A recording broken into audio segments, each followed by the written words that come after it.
นี่เดี๋ยวทุกคนน้ำที่กระเจ้าตักเห็นบ่มันนอกนะน้อยเดียวเลยทุกคนเห็นบ่มันนอกจากขีนเลยนักอยู่บ่สบับบ่นักบ่จักตุกคันผู้บ่าวมาลินนี่ก็คือเขาเจ้าปลุกเนาะสมมติว่าอายุหลายก็มาลินได้บ่40-50 ปีก็มาลินได้เอาสบายดีทุกคนสบายดียามเล็งๆนะทุกคนเลยตอนนี้ก็สิได้ชมบรรยากาศตอนแรงๆทุกคนแล้วก็สิพาน้องเพิ่นสิพาทีมงานเฮาไปตั้งน้ำทุกคนก็คือมาเบิ่งวิถีชีวิตของสาวบาปทุกคนเลยนี่ทุกคนเลยนี่อันนี้คือบรรยากาศตอนแรกๆทุกคนเป็นลูกคำผาเขาเจ้าต้องตั้งชื่อเป็นสาวบาปเป็นคำผาตั้งแต่น้อยๆพี่น้องบ่เห็นหน้าพ่อก็คือแบบนี้แหละพี่น้องก็เลยเจ้าตั้งชื่อเป็นสาวบาปเลยจะบ่ทื่อนะมันน้ำเต่าว่าสาวบาปบ่ได้ทื่อเอาทุกคนเลยน้องก็จะได้ไปตักน้ำออกบ่อน้ำสร้างทุกคนเลยอยู่ใส่หมู่เจ้าคือผู้ไปน้ำสาวโสด ไม่ได้ไปสดอะไรบ่สดสาวโสดหมายความว่าได้สาวโสดยังบ่มีแฟนบ่ยังบ่มีแฟนหรือว่าอะไรตาบอดบ่บ่มีแฟนเอาทุกคนพูดคือซีเมนน้ำที่น้องไปตักละไก่เนาะไก่ได้ไปสิหอดบ่อน้ำเขาเจ้าอาบน้ำเวลาเขาเจ้าอาบน้ำนี่เขาเจ้าต้องเปิดเผยยังเลยทุกคนเจ้าตะเล่นอาบน้ำจุดนี้บ่หลายคนเขาเจ้าอาบน้ำเขาเจ้าต้องอาบน้ำแบบเดิมเลยทุกคนเลยโอ้เขาเจ้าลังอาบน้ำเขาได้บ่สบายไปได้อยู่บ่ไปได้อยู่บ่เขาอาบน้ำนะได้เนาะได้เนาะเอาทุกคนอันนี้คือตามวิถีชีวิตของสบายทุกคนเลยขันยำฝนเนี่ยโอ้มันมืนได้เท่านี้เลยอันนี้คือสะพานของแท้สะพานเบตงยำอีกยังหน้าพ่นหน้าสีหักบ่นี่ทุกคนเลยรถจักรนี่ไปบ่ได้เลยมีแต่ย่างเอาจุดนี้คือจุดที่น้องตักน้ำเด้อทุกคนเด้อเห็นบ่เพราะว่าถ้าบ่ได้ตักก็บ่ได้กินตามประเพณีทุกคนเลยทางอาบทางตักก็น้ำก็น้อยเดียวได้เวลาจะตักนี่ต้องเรียนแถวเรียนคิวผู้ใดผู้นี้เป็นเอื้อเจ้าบ่ อ้าวทุกคนอันนี้มาพอเอื้อยเพิ่นแต่ว่าตอนนี้กับบริยูน้ำกันแล้วคือเรายังหายบ่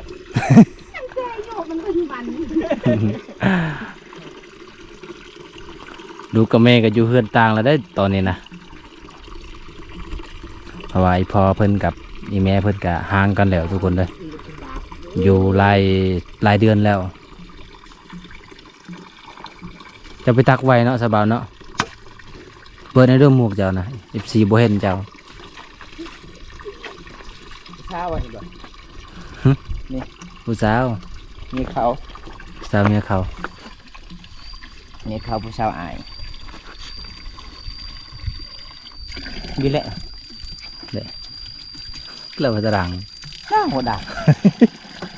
เอเมนเดี๋ยวcái nào đây ai xem mai hết là nào nghe anh Hiền con chào tạm anh Hiền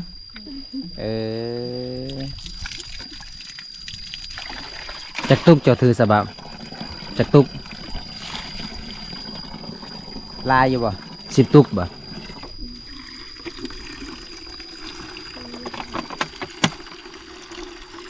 ตอนแรงๆซ้ำนี่เนาะยังบ่ทันได้ลายได้คนเลยถ้ามันสิคำผู้แล้วผู้ใดก็มาเตะหายเตะนากันญาติกันละนี่เดี๋ยวทุกคนน้ำที่กระเจ้าตักเห็นบ่มันนอกนะน้อยเดียวเลยทุกคนเห็นบ่มันนอกจากหินเลยอันนี้เป็นหินใหญ่เลยนี่หินใหญ่เลยทุกคนเลยนี่เห็นบ่ก็คือเขาเจ้าไปตักทุกคนแหละตอนนี้เรียบร้อยแล้วเด้อตอนนี้เด้อตุกน้องกับบัวลายได้ถือมา บ่ได้ใส่เสือกเนาะเอาเรียบร้อยตอนนี้ ที่เกิดคือร้านไม่ นักอยู่บ่สบายบ่นักบ่จักตุกเจ้าถือน่ะ10 ตุกเซิงตุ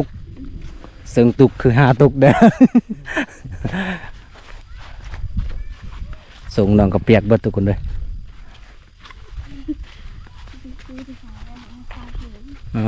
หากมาแต่ให้บ่ยังบ่ทันแต่งโตซำเนาะยังบ่ทันเปลี่ยนทรงเสื้อซ้ำทุกคนเลยก็คือสุดไปเฮ็ดให้เฮ็ดนาได้เอาสิฮอดเรือนแล้วพี่น้องเอ้ย เจ้ารู้สิ่งจะดม เด้อลงกลมนะ40 ล้านบาทนะ เบิ่งกะฮะ เอาทุกคนตอนนี้ก็สิฮอดเรือนสารน้องแล้วทุกคนเลยนี่สาโสดมันยังสาโสด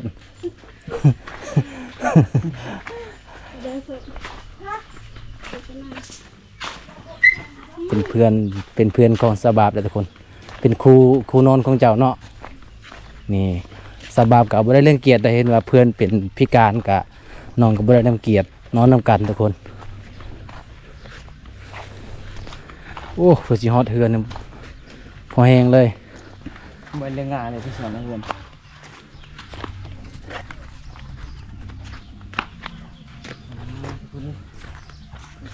น้องเรื่องงาน เอาฮอดเฮือนสารแล้วทุกคนที่เก่าน่าจะเป็นห่านได้ตอนเอื้อยเพิ่นกับอายเพิ่นยังบ่ได้แยกทางกันก็คือจะเป็นห่านนี่ทุกคนเลยแต่ว่าตอนนี้ก็แยกทางก็คือห่านกันยกเลิกแล้ว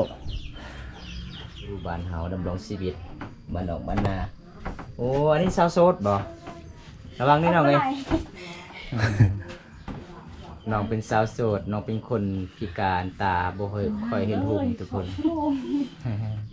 ยังสาวโสดเจ้าคือเป็นลังใส่อายนะ มันจะมีผู้บ่าวเลยบ่ยังบ่มีมันเรียนมาแองกับน้อง2 คนก่อน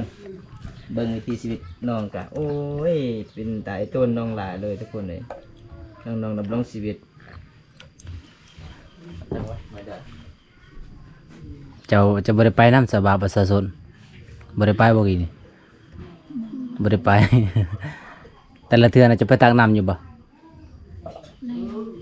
จะบ่ไปบ่ตักน้ำนะ มันเปาะมีเบิร์น แล้วน้องว่า บ่ฮู้หนังสือเนาะสาวโสดบ่ฮู้หนังสือเด้อทุกคนเด้อเวลาน้องย่างก็คนลำบากเลยเนาะสบายเนาะเวลาย่างก็ค่อยทุกคนอย่าตามต่อไม้อิหยังแหละ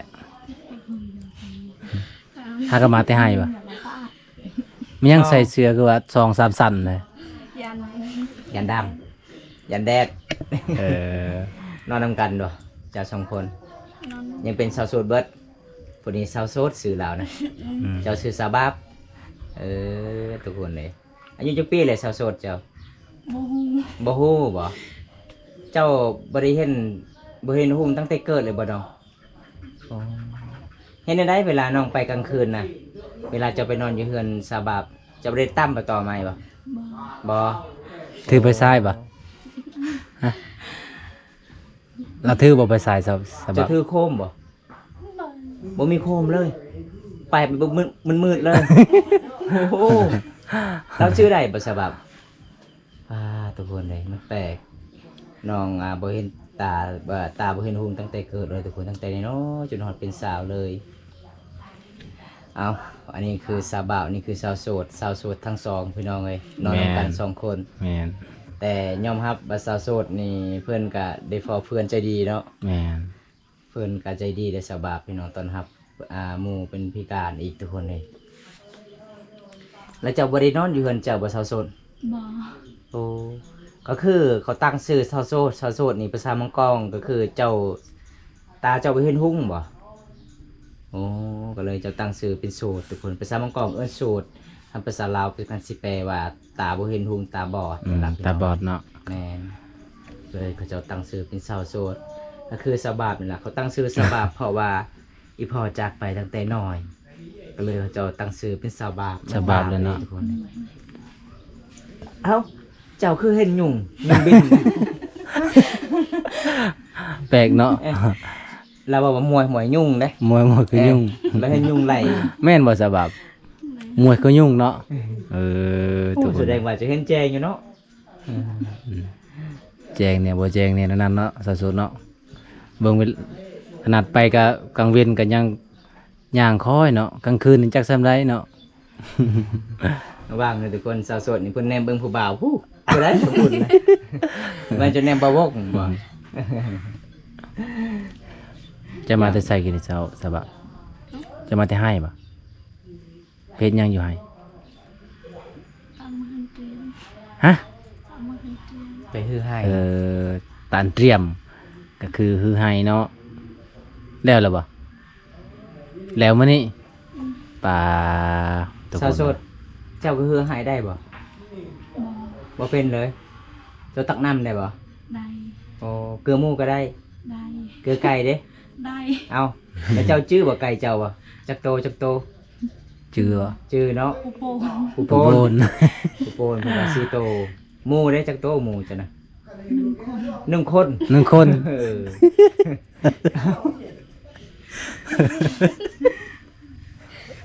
หมูเจ้าจักโตเนาะ จักโตสาวสด มวย มวยคน เออ อ๋อ คอยเลยคิดว่า1 คนเนาะหมูของเรานุ่งโตทุกคนน้องของเราบ่ค่อยเก่ง เพราะว่าเฮาก็น้องว่าเราบ่ค่อยเก่งเฮาก็อยากยิ้มโลดทุกคนอยากพูดว่าโลดพี่น้องเอ้ยน้องเว้าบ่เป็นสาวบ้านเจ้าก็เรียนหนังสือบ่ บ่ได้เรียน บ่ได้เรียนเลย แต่ว่าเป็นเนาะบัดนั้นเนาะ ว่าเป็น เว้าเก่งเลย เอาสาวโสดเจ้าบ่ได้เรียนหนังสือบ่ตั้งแต่น้อยบ่ได้เรียนหนังสือเลย บ่ ผู้แปลก็สบายได้แปลให้เราได้ เจ้าบ่เคยไปโรงเรียนเลยบ่น้องบ่เคยไปโรงเรียนเลยบ่ บ่เคย ไอพ่อแม่บ่ให้เรียนหรือว่าครูอาจารย์บ่ให้เรียน อัลลา อัลลาก็คือแปลว่าน้องบ่อยากเรียนตั้งแต่น้อยเพราะว่าน้องเดินทางลำบากทุกคนเลย แม่น โบตาบ่เห็นหุงยันไปโรงเรียนบ่ทันเนาะบางทีเขาเจ้าเลิกเรียนเจ้ามาหาก็มาฮอดโรงเรียน ก็เลยน้องบ่ได้เรียนโรงเรียนทุกคนเลยบ่ได้เข้าโรงเรียนตั้งแต่น้อยก็คือน้องๆ2คนก็เล่นโทรศัพท์อยู่บ่ ลิ้นอยู่บ่ อ๋อมี สบะ มีที่เจ้าลิน สาวสดบ่มีเนาะ ได้สิเพจเจ้าได้สิเพจเจ้าน่ะ Facebook เจ้าชื่อนี่ได้ ซื้อนั่นได้ก็ บ่ชื่อแล้ว บ่จื้อแล้วอืมบ่จื้อแล้วบ่ บ่ชื่อทุกคนเลยสาวโสดนี่สมมุติว่าจะมีโทรศัพท์นี่เจ้าฟังเพลงได้บ่เจ้าโทรได้บ่ บ่ได้ บ่ได้เลยลิงยังบ่เป็นเลยเนาะเออแต่ยุ่งบิดนี่น้องเห็นนี่ทุกคนเลย แต่การเล่นโทรศัพท์น้องกดบ่เป็นเลย แม่น แต่บอมตาอยากหัวบ่บ่งหัวก็คือเนาะบอมตาถามว่าหมู่เจ้าจักโตมีไก่จักโตไก่ชีโตมีหมู่จักโตเพิ่นก็เลยตอบว่ามี1 คน บ่ฮู้ภาษาลาวเนาะ บ่ฮู้ภาษาลาวก็คือแบบนี้ล่ะทุกคนในชนบทชุมพรบรูบ้านเฮามื้อนี้ก็มาเยี่ยมมายามมาเล่นแม่แอนอยู่เฮือนอยู่ศาลสาวโสดน้อง2 คนก็นอนนํกันเด้อทุกคนเลยบ่มีโอ้พ่อบ่าวเดินทางมาไกลเนาะมาจากบ้านไกลสอนทุกคนเวลาพ่อบ่าวมาหานี่พ่อบ่าวซื้อหยังแน่ให้น้องกิน แก้ว แก้ว ซื้อขนมเนาะ ไปเอาเลยทุกคน ซื้อขนมมาก็เลยกินมาเล่นมาแอนแสดงว่าเจ้า2 คนนี่สาวโสดมีแฟนแล้วเนาะเราเปล่าๆเบาๆเลย เอาทุกคนวันนี้กับวิ่งหลายสิบไผ่สี่ครับชมมาเยี่ยมมายามซาบา ช่องสาวเนาะ เห็นแล้วก็ช่องสาวน้องหลายเด้อทุกคนน้องกระเป๋าล่าวบ่ค่อยเก่งเรียนหนังสือก็บ่เป็นพี่น้องอ่านหนังสือก็บ่เป็นเพราะว่าน้อง2 คนนี่เป็นคนขยันเด้ขนาดสาวโสดเพิ่นก็บ่เห็นถูกเป็นตาบอดน้องเป็นคนสู้ชีวิตไปตักน้ำอีกเกลือเป็ดก็ได้เกลือหมูก็ได้ทุกคนเอาความตักกับสิเป็ดไว้สำนี้ก่อนบ่ได้รับชมคลิปนี้แล้วก็ฝากกดไลค์กดแชร์กดติดตามฝากเป็นกำลังใจน้องๆเฮ็ดคลิปตอนต่อไปเห็นน้องๆก็สงสารหลายเลยทุกคนเลยบ๊ายบายสิเด้อน้องไปกันเด้อบ๊ายบายนะชาว บ๊าย โสด บาย ชาวโสด ไปเลย บ๊ายบายนะชาวโส บ๊าย ด บายจ้ะ แม่สอนเป็น บ๊ายบายเด้อชาวโสด นี่ บ่ทุกคนเราบ่เห็นเลยเนาะ บ่เห็นเลย บ อืมจะฮู้แบบบายๆป่ะจะฮู้บายๆป่ะ บ่ฮู้เลย นี่ เอ้าน้องบ่ฮู้บายๆบ่มตากะสิปิดปะปากกันเด้อ FC ทุกคน บ่สบับสมมุติว่าผู้เบามาลินสุเจ้านี่ประมาณจักปีผู้เบานะหึผู้เบามาลินสุเจ้านะจักปีมาลินสุเจ้านะบ่ฮู้เลยโอ้สมมุติว่าอายุหลายก็มาลินได้บ่40 50 ปีก็มาลินได้ ได้บ่สาวสดได้บ่ได้เนาะคันผู้เบามาลินนี่ก็คือเขาเจ้าปลุกเนาะจักโมงให้ไปได้ 7 โมง 7 โมงอ๋อไปแต่7 โมงแล้วสอดแจ้งเลย สอดแจ้งก็ได้ปะใจดีเนาะคันเขาซื้อขนมให้ก็สอดแจ้ง เขาบ่ซื้อขนมให้ก็ฮอดโมงฮอดเวลาก็จักนอนเลยเนาะอ๋อทุกคนเลยคันเวลาผู้บ่าวมาลิ้นนี่ก็เศร้าสู้กับลูกคือกันปะลูกเนาะเขาบ่ได้เว้าบ่ว่าหมู่เจ้าเป็นพิการเขาบ่เว้าบ่ผู้บ่าวนะอ๋อยันว่าเขาเว้าต่อหน้าเนาะแต่ว่ารับหลังคือเขาสิเว้าแน่นอนเนาะว่าผู้สาวในเฮือนนั่นมีสาวตาบอดว่ะ เอาทุกคนก็น่าสงสารหลายทุกคนเลยแต่ว่าสาวบาปก็ย่อมหาว่าใจดีหลายทุกคนคบกับเพื่อนที่เป็นพิการทุกคนเลยบ่บงก็สงสารหลายก็บ่มีอิหยังสิให้เด้อสบับเด้อก็มาเยี่ยมมายามแบบสิแหละให้ FC ทุกคนได้เห็นนํกันทุกคนก็น่าสงสารหลาย เพราะว่าสาวบาปก็เป็นลูกกำพร้าบ่มีอีพ่อเพิ่นก็จำบ่ได้แล้วทุกคนเห็นหน้าพ่อเพิ่นเนาะเอาทุกคน